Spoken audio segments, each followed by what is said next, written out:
প্রথমবারের মতন প্যারাশুট তেল ইউজ করছি, আর এর ভিতরের অবস্থাটা ঠিক এমন আছে। প্রচণ্ড শীত পড়তেছে, তো শীত একটু কমেছে অবশ্য, আহামরিও না, তারপরেও এই অবস্থায় আছে। ছোটোবেলায় দেখতাম খাঁটি নারকেল তেল এমন জমা থাকে, আর সেই নারকেল তেলগুলো উনিয়ে আম্মু মাথায় দিয়ে দিত। আর আমাদের বাসায় মানে গ্রামের বাড়িতে প্রচুর নারকেল গাছ আছে, যার কারণে ছোটোবেলা থেকে প্রচুর পরিমাণে খাঁটি নারকেল তেল আমি ব্যবহার করেছি। তো আজকে এই তেলটা মেখে দেখবো আসলে কেমন। ও বাবা, এই তো ভালো শক্ত, নারকেল তেলের মতন। আর রোড সাইডে, মেন রোড সাইডে বাসা হওয়া মানে ঝামেলা। এই যে দেখছেন, যাই হোক দাঁড়ান, এই যে আমি উঠাই নিছি এটা। এখন আমি, অনেকেই আছে যারা চুলায় গরম করে, তাপ দিয়ে গরম করে, আমি কিন্তু রোদে গরম করব।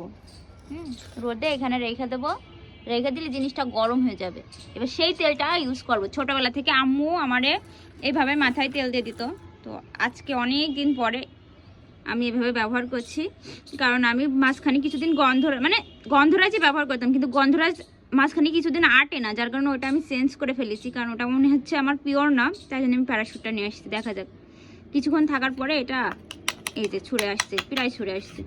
আমার মনে হয় আগুনের থেকে এই যে রোদের তাপে গরম, এটা জিনিসটা কিন্তু বেশি ভালো হয়।